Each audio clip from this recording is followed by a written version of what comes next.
বাঁকুড়া জেলা প্রাথমিক বিদ্যালয় সংসদের আয়োজনে সারা দেশের সাথে আজ বাঁকুড়াতেও পালিত হলো পণ্ডিত ঈশ্বরচন্দ্র বিদ্যাসাগরের ২০৫তম জন্মজয়ন্তী। জন্মদিন উপলক্ষে বাঁকুড়া রবীন্দ্র ভবনে একটি অনুষ্ঠানের আয়োজন করা হয়। প্রদীপ প্রজ্বলনের মাধ্যমে অনুষ্ঠানের শুভ সূচনা করা হয়। ঈশ্বরচন্দ্র বিদ্যাসাগরের ২০৫তম জন্মদিনে তার জীবন কাহিনী, বাংলা ভাষার প্রতি তার অবদান তুলে ধরেন অনুষ্ঠানে উপস্থিত একাধিক বিশিষ্ট ব্যক্তি। জীবন কাহিনীর পাশাপাশি ঈশ্বরচন্দ্র বিদ্যাসাগরের জন্মদিন উপলক্ষে সাংস্কৃতিক অনুষ্ঠানেরও আয়োজন করা হয়।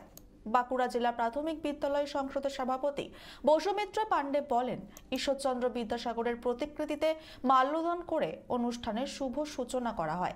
ঈশ্বরচন্দ্র বিদ্যাসাগর এমন একটি ব্যক্তিত্ব যিনি আমাদের জীবনে প্রতিটি ক্ষেত্রে ওতপ্রোতভাবে জড়িয়ে রয়েছেন।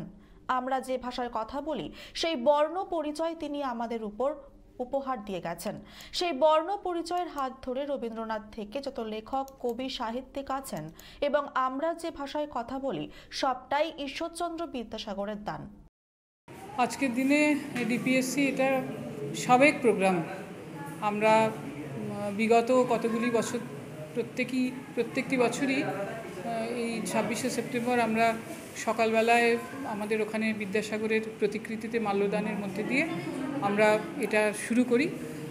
তারপরে এখানে একটি সেমিনার হয়, বাচ্চারা, ডিপিএসসির বাচ্চারা নাচ গান এইসবের মধ্যে দিয়ে আমরা এই অনুষ্ঠান উদযাপন করি। বিদ্যাসাগর এমনই একটি ব্যক্তিত্ব, মানে যিনি আমাদের জীবনের প্রতিটি ক্ষেত্রে ওতপ্রোতভাবে জড়িত আছে। আমরা যে ভাষায় কথা বলি সেই বর্ণ পরিচয়টা তিনি আমাদের জন্য উপহার দিয়ে গেছেন। সেই বর্ণ পরিচয়ের পথ ধরে পরবর্তী ক্ষেত্রে রবীন্দ্রনাথ থেকে আরম্ভ করে আজ পর্যন্ত যত শিল্পী, সাহিত্যিক, কবি এবং আমরা যে ভাষায় কথা বলি এই সবটুকুই হচ্ছে বিদ্যাসাগরের দান।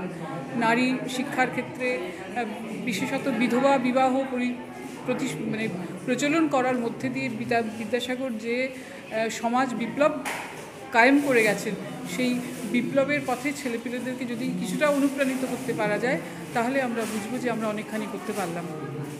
বাচ্চাদের জীবনে বিদ্যাসাগরের অসম্ভব প্রভাব আছে এবং সেই প্রভাবকে আরও বেশি তাদেরকে প্রভাবিত করার চেষ্টাই আমাদের উদ্দেশ্য।